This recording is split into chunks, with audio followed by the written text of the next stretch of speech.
Bonjour, j'espère que vous allez bien. Je vous retrouve aujourd'hui pour vous parler de mes dernières lectures en roman qui sont globalement de très bonnes lectures et vous allez voir des livres que j'ai enfin terminés, pour lesquels je vous rabâche un petit peu mes évolutions depuis quelques temps. Donc là ça y est, je les ai finis, je suis ravie de vous les présenter et je vous propose qu'on commence tout de suite. Et le premier livre que je vais vous présenter du coup, c'est un livre dont je ne vous ai absolument pas encore parlé. J'ai oublié en fait de vous le présenter dans mes achats livresques du mois de juin, parce que c'était mon livre audio donc sur Audible de ce mois-là. Et c'est vrai que les livres audio, comme c'est dématérialisé, j'y pense pas forcément en fait. Et je l'ai acheté en copie physique parce que je suis une psychopathe. Début du mois de juillet, donc je vous le présenterai dans les achats livresques du mois de juillet, mais vous ne l'avez pas encore vu et je vais pas faire durer le suspense 150 ans.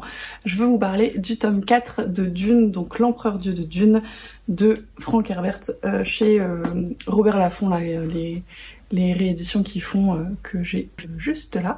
Je savais pas du tout en fait que ce 4e tome paraissait quand j'ai pris l'audiobook. Moi je voulais juste continuer la série tranquillement et en fait après je suis passée en librairie, j'ai vu qu'il venait juste de sortir. Je venais de finir l'audiobook, je me suis dit que c'était l'occasion. Je vous ai présenté le tome 1 dans ma vidéo sur les livres que tout le monde devrait lire selon moi. Du coup ça va être un petit peu bizarre de vous présenter celui-ci après parce que je trouve... Alors c'est une série que je trouve toujours très intéressante sur plein d'aspects, mais en termes de science-fiction notamment, je trouve que vraiment il y a des choses extrêmement intéressantes et sur l'imagination de l'auteur et le fait qu'il ait prévu vraiment son univers sur des centaines, voire des milliers d'années en termes d'évolution, de société, d'écologie, de politique. C'est assez dingue ce qu'il a imaginé et le fait que ce soit cohérent comme ça aussi longtemps sur du aussi long terme et avec un univers qui est foisonnant, c'est assez dingue. Après je pense que le premier tome restera mon préféré. Le tome 2 était encore assez intéressant je trouvais, mais là depuis le tome 3, les enfants de Dune, c'est de plus en plus perché et de plus en plus vieille science-fiction perchée si vous voulez.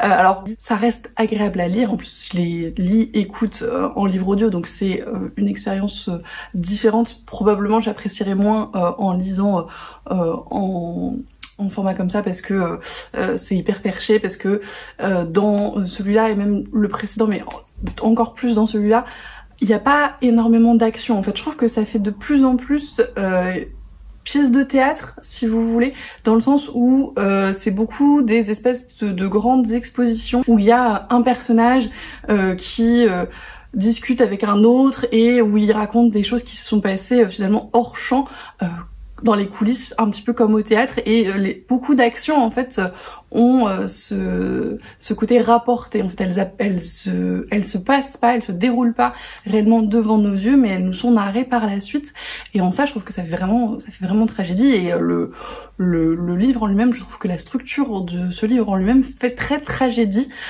dans le sens classique du terme, là-dessus j'ai trouvé que c'était aussi une structure qui était intéressante. C'est pas un bouquin bourré d'action du tout, c'est beaucoup de blabla, beaucoup de réflexions philosophico-religion, tout ça qui parfois vont un petit peu loin, hein, j'avoue. Encore une fois il y a des réflexions qui sont extrêmement intéressantes. Il y en a d'autres où honnêtement il m'a un peu perdu, hein. Des fois il part dans des délires et tu fais ah oui d'accord, ok, mais ça reste des choses assez chouettes.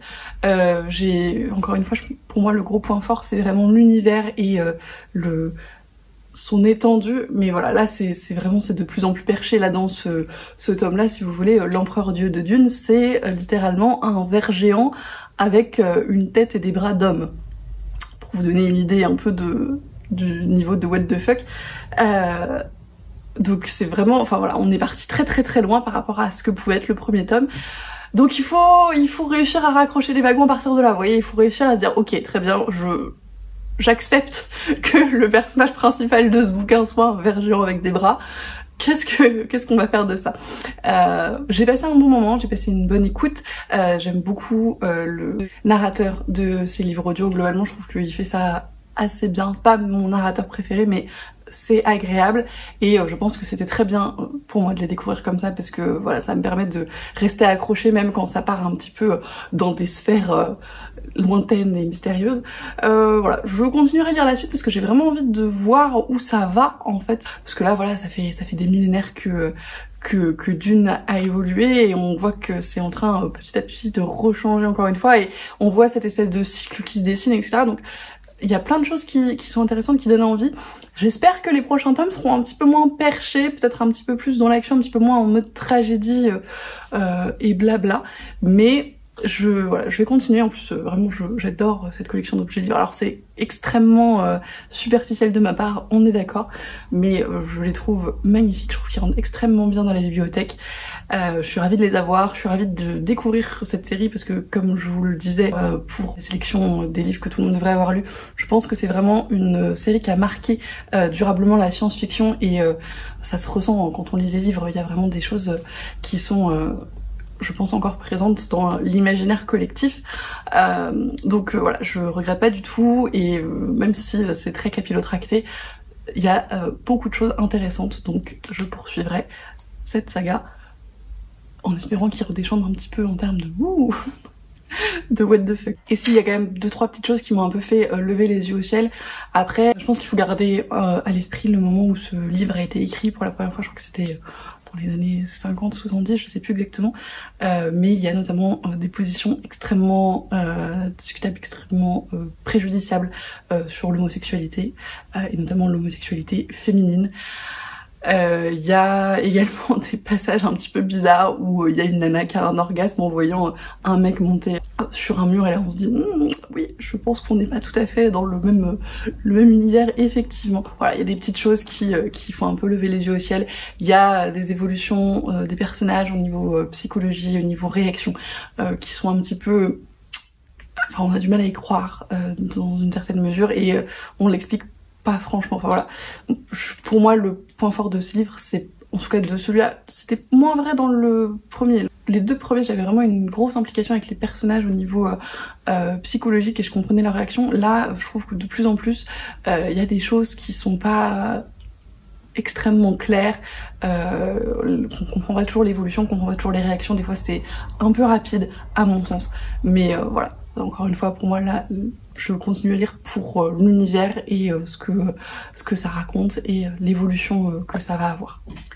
Et le deuxième livre que je vais vous présenter, c'est un livre, encore une fois, je vous ai pas beaucoup parlé, même si je l'ai mentionné dans mon bilan du Challenge Young Adult, parce que je vous disais que j'avais presque fini mais que je pouvais pas encore vous en parler complètement. C'est Prospérine, point et la phrase sans fin de Laure Dargelos aux éditions Rivka. Encore une fois, je trouve cette édition absolument magnifique. Comme je vous le disais du coup dans le bilan du Challenge Young Adult, c'est un roman avec un univers d'une inventivité absolument folle. On est littéralement au cœur du texte puisque c'est une société où les personnages prennent soin des lettres, prennent soin de la ponctuation, toute leur société gravite autour de ça. Et c'est juste passionnant, l'autrice est vraiment allée au bout du truc en inventant des disciplines olympiques de sport, en inventant une énergie, en inventant des voitures, enfin tout est hyper cohérent, tout est hyper bien pensé, c'est extrêmement agréable à découvrir. Il y a aussi tout un jeu autour de la typographie qui est verbalisé en fait. Les personnages comprennent quand d'autres personnages parlent avec par exemple les mots soulignés ou les mots en gras, etc. Et du coup, il y a ce jeu sur la typographie à l'oral que j'ai trouvé hyper chouette. À l'intérieur du texte également, il y a des jeux avec la typographie, avec la mise en page, avec les couleurs, etc. C'est un livre qui est illustré à plein d'endroits, magnifiquement illustré d'ailleurs, en couleurs la plupart du temps.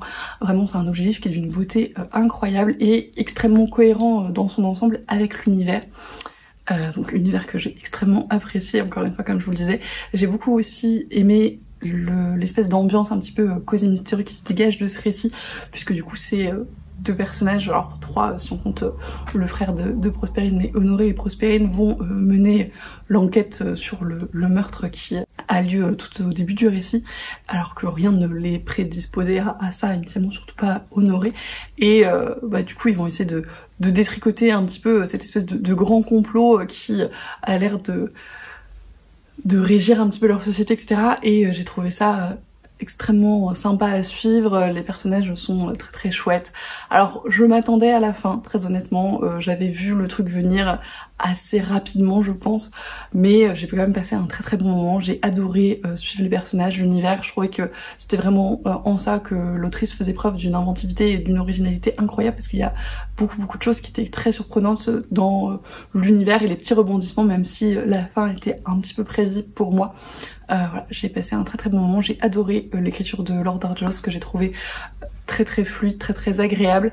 J'ai bien aimé les personnages, j'ai apprécié leurs relations. C'est pas pour moi le grand point fort de ce récit, mais c'était agréable à suivre quand même. Voilà, j'ai passé un très très bon moment, et si vous l'avez pas encore découvert, franchement, ne serait-ce que pour l'univers, pour l'objet livre, pour la recherche qui est faite dans le texte, etc. Je trouve que c'est un livre qui vaut le détour. On va poursuivre avec un livre que je vous ai présenté pas mal de fois dans différents bilans au cours du mois de juin, ouais. Et du coup je vous ai présenté dans ma dernière vidéo sur les écritures de La Belle et la Bête, Un sorcier noir et éternel de Brigid Kemmerer aux éditions Rajo. J'adore toujours cette couverture qui brille, vraiment je ne m'en lasse pas. Donc une réécriture de La Belle et la Bête que j'ai beaucoup appréciée globalement, même si j'ai galéré à me lancer dedans.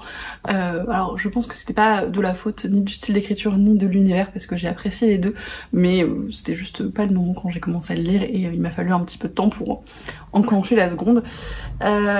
J'ai vraiment passé un très très bon moment dans cet univers que, encore une fois, je trouve assez fidèle à l'œuvre originale, mais qui m'a fait beaucoup penser à qui doit être dans ce coin-là, Un palais d'épines et de roses, comme je vous le disais dans ma vidéo sur les réécritures. Il y a beaucoup de parallèles qui peuvent se faire avec ces deux romans, à mon sens, dans la construction de l'univers à partir du conte original. J'ai beaucoup apprécié l'esprit de reconquête de territoire qui se dégage de ce récit, surtout avec les jeux un petit peu de faux semblants que essayent de mettre en place les personnages, et on se demande un petit peu comment ça va se passer, comment ils vont pouvoir sortir de leur magouille, et bon, ça finit relativement bien, mais en même temps c'était assez attendu. Globalement, c'est peut-être ce que je pourrais reprocher à ce livre.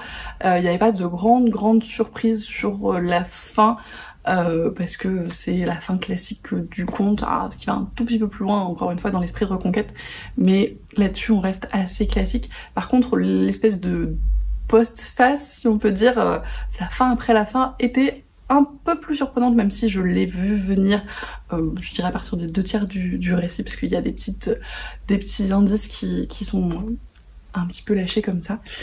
Et j'ai beaucoup apprécié ma lecture. Comme je vous le disais dans un des bilans, j'ai apprécié le fait que la personnage principale soit porteuse d'un handicap. J'ai trouvé que ça changeait des personnages qu'on pouvait voir dans ce genre de livre habituellement. Il y a eu quelques longueurs, j'ai bien aimé quand même la narration avec une alternance de points de vue qui permet de se rendre compte en fait des sentiments des différents personnages et de comment ils évoluent. C'est un mécanisme que j'apprécie globalement, surtout dans les romantésies comme ça, où on voit la relation évoluer du point de vue des différents personnages, c'est toujours chouette. J'ai bien aimé les personnages masculins globalement. J'ai préféré un à l'un de l'autre, mais ça c'est le jeu, on va dire. Ma petite interrogation, c'est qu'on sent poindre le triangle amoureux à la fin du récit, et que j'ai un peu peur de ce que va donner le deuxième tome par rapport à ça. Mais je le lirai quand même parce que j'ai envie de voir ce que ça va donner, j'ai envie de voir la suite, j'ai envie de voir ce que l'autrice peut faire maintenant qu'on s'est un petit peu écarté de la réécriture et qu'on va plus loin en fait, de voir un petit peu jusqu'où elle va aller et ce qu'elle va décider de faire. Voilà, c'était vraiment une bonne lecture. Voilà, j'ai passé un bon moment, c'était une bonne lecture et je lirai la suite tranquillement, je pense, dans quelques mois. L'avant-dernier livre de cette vidéo, je vous l'ai présenté une demi-douzaine de fois, j'ai l'impression quasiment. J'ai un petit peu, pareil, galéré à commencer ma lecture et en fait, passé les 150 pages, je me suis trouvé un petit rythme de croisière et je l'ai littéralement bouffé. Je veux bien évidemment vous parler de Nevernight, le tome 2, Les Grands Jeux de J. Christophe aux éditions du Saxus, qui est enfin rhabillé. Je pense que vous êtes très heureux de le voir dans cette jaquette, et moi aussi. J'ai étonnamment, je sais, parce que vu le nombre de fois où je vous en ai parlé et la difficulté qu'a été la mise en route de cette lecture, j'ai vraiment adoré ma lecture. Mais comme j'avais adoré la lecture du tome 1, encore une fois, pour moi, Nevernight, c'est vraiment un univers et des personnages absolument incroyables.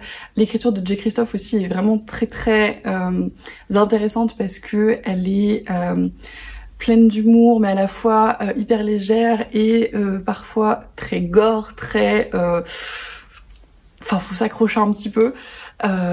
C'est une écriture qui est assez adulte, mais comme je vous le disais, je pense, alors je sais plus dans quelle vidéo, c'est pour moi une très bonne série de transition entre la fantasy young adult et la fantasy adulte, parce que le tome 1 peut être assez young adult initialement, même s'il y a des scènes adultes, il y a notamment des scènes de sexe explicite, etc.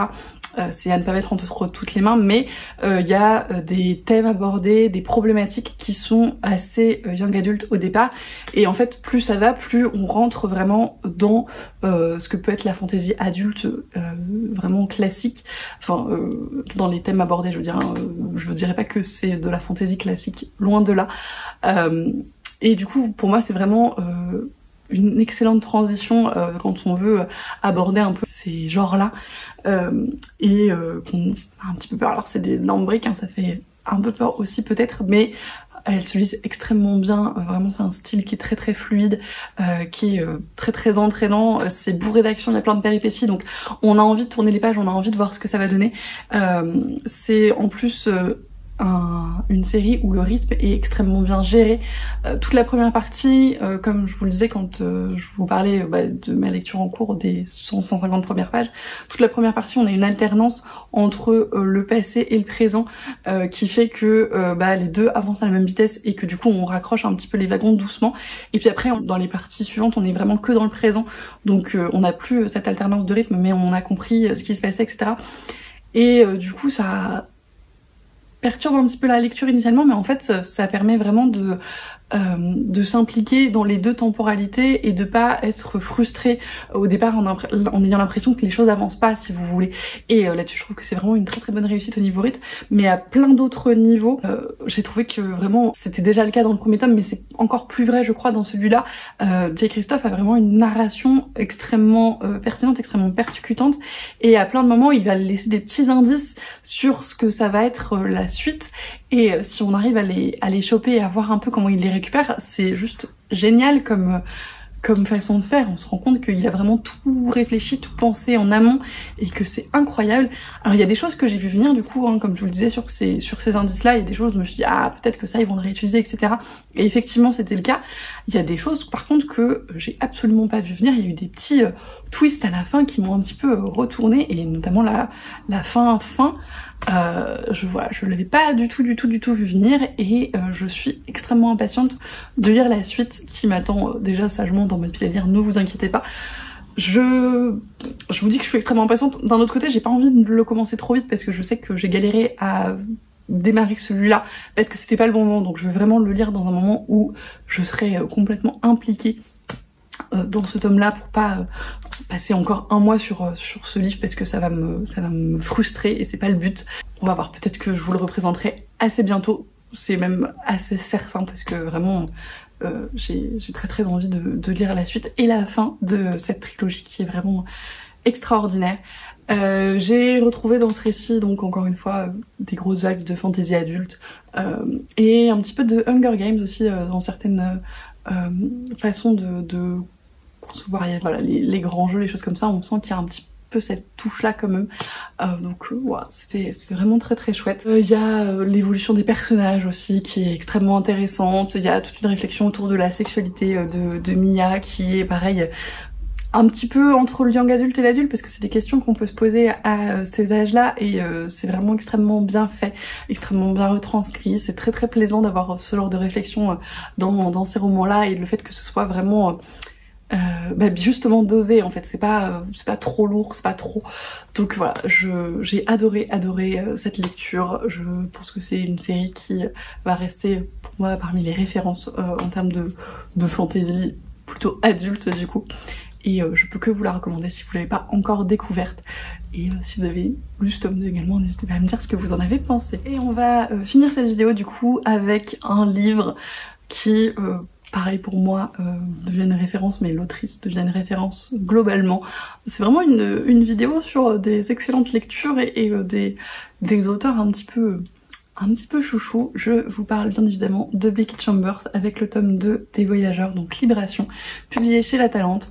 Ça faisait quelques semaines que j'avais envie de me replonger dans cet univers, de me retrouver la plume de Becky Chambers, qui vraiment pour moi est, ouais, je dis en passe de devenir une grande référence. Et moi je regrette absolument pas de m'être plongée dans ce bouquin. Je l'ai mis un petit peu plus de temps à lire que le premier je pense, mais c'est parce que je le savourais. J'ai été un petit peu chafouine en commençant ce récit quand je me suis rendu compte qu'effectivement ça a démarré juste à la fin du premier tome, mais qu'on n'allait pas suivre les personnages du voyageur à proprement parler. On suit des personnages qu'on a rencontrés dans le tome 1 mais qui sont pas l'équipage, et j'avoue qu'au départ j'étais un peu triste de leur dire au revoir parce que je pensais les revoir tous, et ça m'a un peu chagrinée, mais en fait j'ai passé un excellent moment encore une fois, et je suis ébahie de ce que Becky Chambers a réussi à faire une nouvelle fois avec d'autres personnages, avec d'autres sujets. C'est indescriptible ce que sa plume et ce que ses romans me font ressentir. C'est d'une puissance, c'est indescriptible. C'est des réflexions sur l'intelligence artificielle, sur ce que c'est en fait d'être un individu à part entière, et comment t'évolues dans un monde qui est pas toujours prêt pour toi. Enfin, il y a énormément de choses, il y a des choses extrêmement cruelles, mais il y a des choses extrêmement tendres aussi. C'est vraiment beaucoup de sujets abordés. Là on a une alternance de points de vue encore une fois, et de passé, présent, mais avec deux points de vue différents. On suit deux personnages qui ont par certains aspects des similitudes assez importantes, même si elles sont pas les mêmes organiquement parlant, si on veut. C'est difficile de vous parler de ce livre sans vous spoiler la toute fin de l'espace d'un an, mais ouais, ça parle de la notion d'intelligence artificielle, de la notion d'individu, il y a une espèce de forme de naïveté et en même temps d'intelligence qui est extrêmement importante. Ça parle de comment réussir à accepter son corps quand on a l'impression qu'il n'est pas en cohérence avec son esprit non plus. Ça parle de la cruauté des hommes aussi, enfin au sens large, hein, et des espèces intelligentes d'une manière générale, puisque on n'est pas que anthropocentré dans ces romans, et de jusqu'où ils vont pour le profit et pour défoncer des planètes. Encore une fois, il y a une réflexion sur les espèces intelligentes qui est pas forcément hyper agréable, hein. On voit bien que globalement on a tous, enfin en tout cas dans ce récit, toutes les espèces intelligentes ont un petit peu fait de la merde à un moment donné dans leurs histoires. Ça parle aussi, je pense, pour les personnes qui sont un petit peu dans le spectre autistique ou atteintes d'anxiété, comment gérer des situations où on n'a pas tous les codes, où on sait pas comment faire, etc. Enfin voilà, il y a ce personnage qui découvre un petit peu le monde comme ça et qui essaye de trouver les clés, les codes pour réussir à s'intégrer au maximum, même si c'était pas ce qu'elle cherchait au départ. Enfin, c'est difficile de vous parler de ce bouquin vraiment parce que j'ai ressenti énormément de choses, j'ai versé quelques larmes, j'ai souffert pour les personnages aussi parce qu'il y a des moments qui sont extrêmement durs à plein de niveaux, que ce soit physiquement, psychologiquement, dans la vision du monde et de la société. Ça pose énormément de questions. C'est de la science-fiction mais à la fois hyper réaliste à plein de niveaux, encore une fois sur le plan psychologique, mais on sent que l'autrice a fait ses recherches sur plein de choses aussi, parce que en termes de dénutrition, en termes d'évolution, de croissance, d'adolescence, de psychologie quand on est extrêmement isolé et que on n'a pas d'interaction et vraiment avec d'autres êtres conscients. Enfin, toutes ces choses-là sont extrêmement réalistes, extrêmement bien documentées. Et ça rend le bouquin encore plus touchant en fait, parce que on voit que ça pourrait être vrai, on voit que ça pourrait être réel. J'ai pas les mots en fait, vraiment j'ai pas les mots pour vous dire à quel point ce récit m'a touchée, à quel point j'ai apprécié suivre les personnages, les voir évoluer, à quel point j'ai souffert avec elles quand vraiment il y a des moments où on a l'impression qu'elles vont pas s'en sortir en fait. Et c'est beau, c'est touchant, c'est magique. Je vais me jeter littéralement sur le 3e tome et je vais pas vous spoiler le book haul, mais je pense que ce sera pas le seul Becky Chambers qui va rejoindre ma bibliothèque au mois de juillet, c'est pas possible. J'attends avec grande impatience ces prochaines parutions qui a priori ne devraient pas tarder. Et voilà, si vous l'avez pas encore découverte, lisez Becky Chambers, vraiment c'est des romans qui sont incroyables et qui sont nécessaires, je pense, par toutes les réflexions qu'ils apportent. Je pense que si tout le monde lisait Becky Chambers, on pourrait vivre un peu mieux, en vrai, dans la vie. Parce que c'est de la tolérance, parce que c'est de l'amour, parce que c'est génial. Voilà, j'ai blablaté 150 ans pour vous dire de lire ces bouquins, mais franchement, c'est important. Et c'est tout pour cette vidéo. Je me suis probablement un petit peu étalée sur les livres que j'ai beaucoup appréciés. En même temps, il y a eu pas mal de très bonnes lectures ces dernières semaines, donc c'est bien aussi de le préciser et d'insister là-dessus. N'hésitez pas, comme d'habitude, à me dire ce que vous avez lu récemment, s'il y a des choses qui vous intéressent dans le livre que j'ai présenté ou que vous avez déjà lu. C'est toujours chouette d'avoir vos avis. Merci, comme d'habitude, d'avoir regardé cette vidéo jusqu'au bout, d'être encore là au bout de je sais pas combien de minutes. Et je vous souhaite, comme toujours, d'excellentes lectures et je vous dis